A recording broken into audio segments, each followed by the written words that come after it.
힘든 한 주간 보내시고 또 지칠 법도 한데 우리 주님께로 나와서 함께 예배하는 모든 주의 성도님들 우리 주의 사랑으로 환영하고 사랑합니다. 아멘. 오늘 귀한 기도 은혜로운 찬양 참 감사드립니다. 또 아프리카 TV로 또 교회 홈페이지를 접속해서 또 스마트폰으로 이 예배에 참여하는 모든 분들에게 우리 하나님의 크신 사랑이 동일하게 역사할 줄로 믿습니다.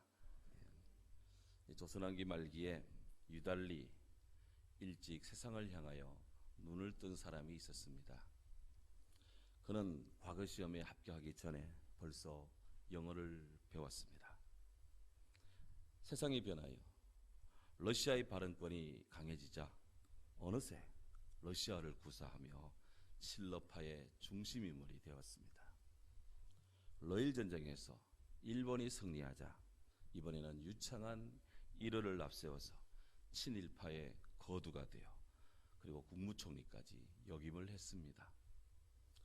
우리나라가 일본의 손에 넘어갈 때 그는 서슴없이 일본인이 되어서 일본의 귀족으로 둔갑을 했고 마침내 후작이라는 자격까지 받았습니다. 그는 놀라운 처세술로서 명예와 감투를 누리기 위해 약진의 약진을 거듭했습니다. 이 사람은 누구일까요? 이완용입니다. 이 이완용은 한때 나는 새도 떨어뜨린다는 그런 권세를 누렸습니다. 하지만 이 땅에서 정상적인 역사관, 세계관을 가진 사람들은 어느 누구도 이 이완용을 생의 승리자라고 말하지 않습니다. 도리어 이완용은 역사에 두고두고 나라를 망친 을사오적의 주역이고 간신배로 그렇게 조소를 받습니다. 거품과도 같은 것이 우리 인생살이의 영화인 것입니다. 오늘 성경에 따르면 마귀는 예수님을 따로 높은 곳으로 데리고 올라갑니다. 가서는 천하만국의 영광을 보여주고 자기에게 한 번만 엎드려 절을 하면 이 모든 천하만국의 권위와 영광을 예수님에게 주겠다고 그렇게 회유를 하고 제안을 합니다. 여기 지극히 높은 산이 어디일까요? 만약 성경에 어떤 정확하게 어떤 이 산의 지명을 밝혔다면 아마도 세계 곳곳의 산악 전문인들 그리고 산악 동호회 회원들이 모두가 다 이곳으로 몰려가서 한 번씩은 다 그 산 위에 올라가 볼 것입니다. 또한 성지순례에 단골이 메뉴가 되고 장소가 되는 것은 두말할 것도 없겠죠. 그런데 오늘 우리가 읽은 두 번째 말씀 누가복음 4장에는 같은 말씀 내용이 나오지만 그곳이 어떤 곳인지 정확하게 언급이 안 됩니다. 그냥 예수를 이끌고 올라가서 순식간에 천하만국을 보여주었다 이렇게 나옵니다. 물론 우리말에는 예수를 이끌고 올라가서 거기에 높은 곳으로 라는 말이 빠져 있습니다. The high place. 그래도 마태는 이것이 어떤 높은 산이라고 지극히 높은 산이라고 했기 때문에 어떤 학자들은 굳이 이 산이 어떤 산인가를 궁리하고 연구를 합니다. 어떤 분들은 시리아와 접경을 이루고 있는 헬몬산일 것이다. 어떤 분들은 모세가 마지막으로 가나안 땅을 둘러봤던 느보산일 것이다. 이렇게 추정을 합니다. 그런데 현실적으로 우리 주님께서 단지 당신의 육신의 눈으로 온 세상을 둘러볼 수 있는 산이라는 산은 이 역사 속에 지구상에 현실적으로 그런 산은 없습니다. 누가복음 4장 5절에서는 이 일이 순식간에 이런 인스턴스 순식간에 이루어졌다고 말을 하고 있습니다. 이로 미루어 봐서 아마도 이 세 번째 이 시험은 우리 주님의 심리적이고 환상적이라는 어떤 그런 사건일 것이 아닌가 그렇게들 추정을 하는데 일리가 있는 해석이라고 봅니다. 어쨌든 지극히 높은 산이라는 이런 마태의 기록은 천하만국의 그런 영광에 대한 환상 그 환상을 보기 위해 설정된 어떤 특정 장소 이상의 의미는 없다고 봅니다. 그럼에도 불구하고 오늘날 지극히 높은 산에 대한 도전은 계속되고 있습니다. 왜? 마귀가 예수님을 데리고 높은 산으로 갔기 때문에 그렇습니다. 인류 최초로 8,000m급 14자를 등반한 산악인, 이탈리아의 출신의 산악인 라인홀트 메스너라는 분이 있습니다. 죽음의 지대라는 여러 권의 책을 썼는데요. 이분이 그런 말을 했습니다. 이 등반이라는 것은 산의 불확실성, 그것을 극복하는 행위이고 동시에 그 등반의 과정에서 인생의 깨달음을 얻는 것입니다. 그런 이야기를 했어요. 상당히 심오한 인생의 통찰이 있는 이야기입니다. 등반은 스포츠 경기와는 다릅니다. 등반은 내가 산을 오르려는 것은 산을 정복하고자 함이 아니라 산을 올라가는 방법, 그 방법에 대한 탐구이기도 합니다. 메스너는 그런 이야기를 했습니다. 실제 그는 8,000m급 14개 봉우리를 다 올라가는데요.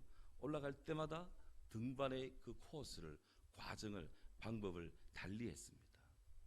한 예를 들면 8,125m 난가파르트라는 그 봉우리를 올라갈 때는 새로운 루트를 개척을 했고, 8,848m 에베레스트를 올라갈 때는 무산소 등정을 했습니다.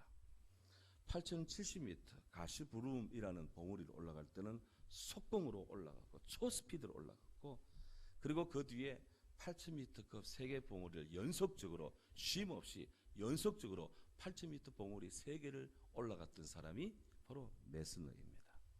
일반인들은 흉내도 못 냅니다. 특히 메스너가 이룬 세계 최고봉 에베레스트를 무산소로 등정했다는 것은 인간이 자기 호흡으로 도달한 마지막 극점이라는 점에서 인류사의 위대한 그런 업적이 된다 하는 거예요. 많은 사람들이 산악인들에게 묻습니다. 산에 왜 오르십니까? 그토록 위험한 죽음의 지대인 고봉을 왜 당신은 도전을 합니까? 이렇게 묻곤 합니다. 사실 오늘날 이 지구상에 인류가 개척할 미답의 정상은 존재하지 않는다고 합니다. 왜냐하면 지구상의 모든 높은 봉우리는 어느 등산가, 어느 나라의 등반객들이 다 올라갔기 때문에 더 이상 인류가 아직까지 올라가 보지 않은 처녀 봉우리는 없다, 그렇게 이야기를 합니다. 하지만 누군가가 이미 정복한 산이라 할지라도 새로운 길로 그 산을 올라간다는 그 점에서 개척자의 시작에서 보면은 전임 미담의 새로운 삶을 개척한다는 그런 도전의 장이 되기 때문에 오늘날에도 사람들은 높은 산에 대한 도전을 멈추지 않고 있습니다. 중요한 점은 이 산을 오를 때 무슨 마음, 어떤 목적으로 산을 오르느냐 하는 것입니다. 우리 성도님들 가끔씩 산행을 하실 건데 어떤 목적으로, 무슨 이유로 산을 오르십니까? 건강을 위해서, 여가 선영을 위해서, 무슨 체력 단련을 위해서, 자기 성찰을 위해서, 혹은 산기도 하기 위해서, 다 좋은 일입니다. 그러나 오늘 여기 마귀는 40일 금식 기도하신 우리 예수님, 그 예수님을 따로 높은 산으로 데려다가 천하만국의 모든 권위와 영광을 보여준 다음 자기에게 절 한 번만 하면 이 모든 것 다 원래 주인이신 예수께 돌려드리겠다고 그렇게 타협을, 그렇게 짓거리고 그렇게 유혹을 하고 있는 것입니다.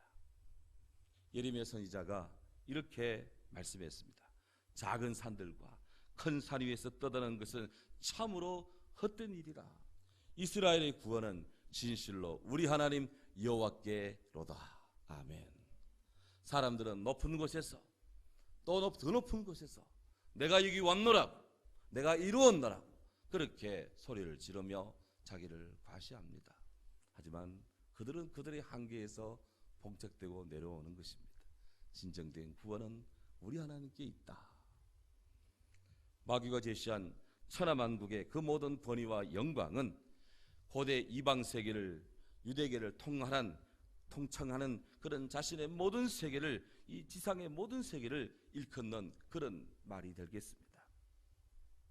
고대 로마의 그런 세계와 페르시아의 권력과 아시아의 여러 군주 국가들이 가진 무한한 권력들, 이런 것들이 버무려진 엄청난 지상의 권력들, 마귀는 지금 이런 엄청난 지상의 권력을 두고 예수님과 흥정을 벌이고 있습니다. 사탄은 세상의 모든 영화, 세상의 모든 것들의 속성이 근본적으로 하나님을 거역하는 죄성에 뿌리박고 있다는 것은 감춘 채 그 권력의 표면적인 영광만을 보여주면서 예수 당신이 이런 것을 취할 수 있다, 이번 기회에 한번 가지라고 그렇게 유혹을 하고 있습니다. 인간에게 있어서 권력은 어떤 것입니까? 독일 철학자 프리드리 니체에 따르면 인간은 권력을 갖기 위해서 고통까지 감수하는 그런 존재입니다. 이른바 권력의 의지라고 합니다. Wille zur Macht, Will to Power. 이 권력의 의지를 갖고자, 권력을 갖고자 불타는 의지를 그렇게 강화합니다.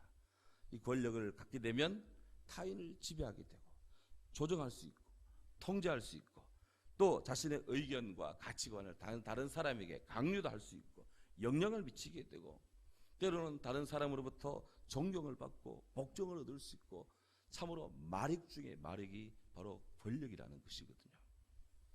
개인 심리학의 창시자 알프레드 아들러라는 분이 있는데 이분은 인간 정신을 지배하는 두 가지 성향이 있는데 하나는 공동체감이고 또 하나는 바로 권력 욕구라고 그랬습니다.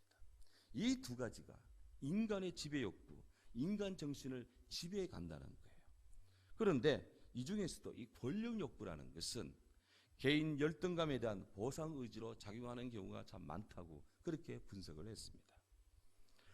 사람이 권력욕에 중독이 되면 자기가 지금 어느 정도 권력을 갖고 있느냐에 따라서 자신의 존재 가치를 그렇게 재단하고 평가하게 된다는 것이에요.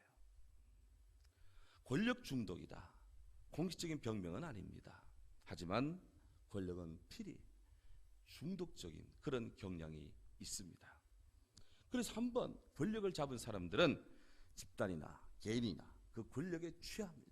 그래서 무한의 권력을 얻기 위해서 무리가 있더라도 갖가지 방안을, 갖가지 꼼수를 다 동원하기를 마지 않는 거예요. 하지만 이런 비정상적인 권력 중독은 불안을 양성하게 되고 결국은 종말을 맞게 됩니다. 무한 권력과 절대 파워를 추구한 독재자의 말로가 비참하다는 것은 바로 역사가 증명하고 우리가 늘 배우고 확인하고 있는 그런 바인 것입니다. 마귀는 예수님께 네가 내게 엎드려 한 번만 경배하고 절을 하면 이 모든 것을 다 내게 주겠노라, 그렇게 제안을 합니다. 여기 마귀가 요구하는 것, 내게 엎드려 경배하는 것, 이것은 지쳐높은 어떤 그런 어른에게 종교적으로 숭배하고 예배하는 것입니다. 한 특정한 사람을 두고 신앙적으로 예배하고 신앙적으로 그렇게 숭배하는 것입니다. 마귀는 지금 자기를 하나님인 양 섬기라고 요구하고 있는 것입니다. 그러나 분명히 합시다. 마귀는 창조자도 아닙니다. 그렇다고 마귀는 종말론적인 하나님 왕국의 창설자도 아닙니다. 더욱이 그가 지금 잠시 행하고 있는 공중권세라는 이 악은 잠시 동안 이 제한적으로 그렇게 허용된 것이지 일시의 시간이 지나면 우리 주님의 날에 이들의 모든 권력은 다 폐기 처분되고 말 것입니다. 그럼에도 불구하고 마귀는 예수님에게 경배를 요구하고 있습니다.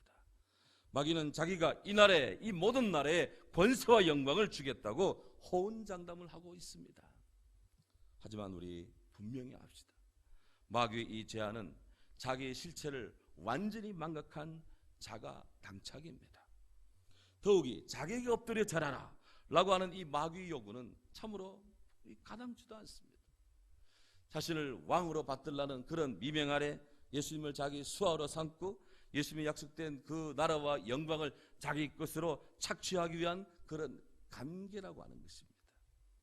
십자가의 쓴 잔 대신에 단 한 번의 절만 하면 된다는 이런 사탄의 거짓된 유혹은 토끼 사냥 끝나면 토끼를 한 사냥개를 잡아먹고 마는 토사구팽의 그런 일환인 것입니다. 예수님은 죄를 제거하기 위해 오셨지 권세와 영화를 누리기에 오신 것이 아니잖아요. 주님 말씀했습니다. 인자에 온 것은 섬김을 받으려 함이 아니라 섬기려 하고 자기 목숨을 많은 사람의 대속물로 주려 함이니라. 예. 하지만 마귀는 우리 주님의 이 목적성을 그야말로 뒤바꾸어 버리고 맙니다. 주객을 전도시킵니다. 죄를 버리고 영광만을 취할 수 있다고 그렇게 이야기를 합니다. 마태복음 16장에 보면 예수님께서 제자들과 함께 이스라엘 북방의 가이사랴 빌립보라는 지역에 가십니다. 거기서 주님은 제자들에게 묻습니다. 사람들이 나를 누구라고 하느냐? 그러자 제자들은 예수님에 대한 세간의 여론을 그들은 전합니다. 예, 주님, 어떤 사람은요 세례 요한이라 해요. 어떤 이는요 엘리야라 그래요. 어떤 이는요 예수님이 예레미야 선지자 같다 그래요. 와. 이때 예수님이 묻습니다. 너희는 나를 누구라 하느냐? Who do you say that I am? 너희는 나를 누구라고 생각하느냐? 그때 베드로가 탁 났으며 말합니다. 주는 그리스도시요 살아계신 하나님의 아들이십니다. 주님 마음이 기뻤던 것 같아요. 바요나 시모나 네가 복이 있도다. 이를 내게 알게 한 사람은 다름 아닌 혈육이 아니라 하늘에 계신 하나님이다. 내가 내게 분명히 일한다. 너는 베드로다. 내가 너희 반석 위에 내 교회를 세우겠다. 엄부의 권세가 흔들지 못할 것이다. 그리고는 이때로부터 우리 예수님께서 당신이 이제 예루살렘에 올라가셔서 장로들과 대제사장들과 서기관들에게 많은 고난을 받고 죽임을 당하고 제3일에 살아나야 할 것을 말씀하기 시작하셨다고 성경은 기록합니다. 소위 십자가와 부활의 행로를 설정하셨습니다. 그런데 이 십자가를 지시겠다는 예수님의 말이 끝나기가 무섭게 베드로가 예수님을 붙잡고 항변합니다. 주여 그리마옵소서. 이 일이 결코 죽게 미치지 아니할 것입니다. 십자가 신다니요 무슨 말입니까? 우리 지금 오래오래 살아야지요. Long live king. 왕이여 만세수를 하옵소서. 우리 지금 오래오래 살아야지 왜 죽습니까? 아마도 베드로는 좋은 의도에서 스승이신 예수님께서 십자가의 곤욕을 당하신다니 마음 아팠을 것이고, 그러니 더더욱 우리 예수님 십자가 지시는 안 된다.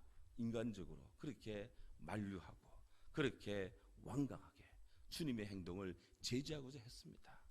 그런데요 예수님은 베드로에게 그래 참 고맙다. 네밖에 없구나. 이렇게 말씀하지 않았어요. 우리 주님은 베드로를 향해 얼굴 몸을 확 돌리신 다음 말씀합니다. 사탄아 내 뒤로 물러가라. 너는 나를 넘어지게 하는 자로다. 네가 하나님 일은 생각지 않고 사람 일만을 생각하는구나. 누구든지 나를 따라오려거든 자기를 부인하고 자기 십자가를 쥐고 나를 따를 것이니라. 사람이 누구든지 제 목숨을 얻고자 하면 잃을 것이고 누구든지 제 목숨을 나를 위하여 제 목숨을 잃으면 얻으리라. 아멘. 인자가 아버지 영광으로 함께 오리니 그때 각 사람이 행한 대로 갚으리라. 우리 예수님께서는 십자가를 지시지 말라고 하는 베드로의 후의를 단호히 거절했습니다. 단호히 물리쳤습니다. 단호히 꾸짖었습니다. 예수님의 지상사역이 모든 그 뒤에 군림하는 왕이 되고 영광을 취하고 권위를 얻는 것에 있는 것이 아니라 세상적인 영예를 얻는 것에 있는 것이 아니기 때문에 우리 주님의 길과 세상에 추구하는 길은 다르기 때문에 주님은 당신의 입장을 분명히 설정을 했습니다. 십자가 위 그리스도, Christ on the cross. 세상에는 숨겨져 있지만 하나님 나라에서 진정한 왕중왕이신 그리스도, 이것이 바로 성경이 우리에게 말씀하는 우리 예수님의 존재의 참 모습입니다. 지금 세계교회는 예수님의 십자가의 순환에 동참하는 사순절 기간을 지금 보내고 있습니다. 참 어느 때보다도 우리 주님의 십자가 순환이 바로 이보다 더한 형독의 길이었다는 것을 절실히 느끼는 그런 마음의 동화가 일어나고 있는 시점입니다. 그런데 예수님의 순환은 우리가 지금 지내고 있는 사순절, 또 다가오는 종려주일, 이런 일련의 시간대 속에만 있는 것이 아닙니다. 말씀이신 주님이 육신을 입고 이 땅에 오신 그 자체가 순환이었습니다. 주님의 삶의 모든 일정은 고난 속에 이루어졌습니다. 그래도 불구하고 우리 주님은 세상의 통치자가 될 수가 있었습니다. 예수님은 유대인이 꿈꾸던 메시아로서 이스라엘을 로마로부터 해방시키고 영광과 존귀로 그들을 이끌 수 있는 그런 지도자적 자질이 충분했고 충만했습니다. 2000년 전 예수님께서 종려주일 때 나귀 새끼 타고 예루살렘으로 입성하는 그 행렬, 사람들이 종려나무 가지 꺾으면서 호산나 나를 우리를 구원하소서 라고 소리칠 때 그야말로 왕의 행렬로 삼아서 그 시로 예루살렘을 차지하고 온 세계를 향해 주님의 이름을 높일 수도 있었습니다. 우리 주님의 왕중왕 되시면 당연한 일입니다. 하지만 우리 예수님은 그렇게 하지 않았습니다. 우리 예수님은 십자가를 생략한 구원의 지름길을 걷지 않으셨습니다. 우리 예수님은 십자가 없는 넓은 길이 아니라 십자가의 좁은 길을 걸으셨습니다. 우리 예수님은 마귀에게 슬쩍 한번 절을 하고 이 모든 것 누리고 뽐내라는 그런 어두운 제안을 확고하게 단호히 거절하셨습니다. 우리 예수님은 마귀에게 무릎 꿇고 그를 경배하라는 종속의 명령을 단호히 분명히 거절하셨습니다. 예수님은 그것 때문에 낮아지셨고, 예수님은 그래서 욕설을 받으셨고, 예수님은 때문에 오해를 받으셨고, 그래서 주님은 핍박을 당하셨고 죽음을 당해야 했습니다. 그런데 누가 알겠습니까? 그것이 바로 우리 주님께서 택하신 길, 그것이 바로 우리 주님의 구원의 길, 좁은 길, 그 길이 우리 하나님이 설정한 길이었던 것입니다. 이 십자가 길, 하나님의 뜻에 복종하는 길이었고요. 이 십자가의 길, 이게 정령 부활 생명으로 이어지는 구원의 생명길이었고, 진리의 길이요, 자유의 길이요, 이것이 하나님의 길인 것입니다. 주님은 이 길을 걸으신 것입니다.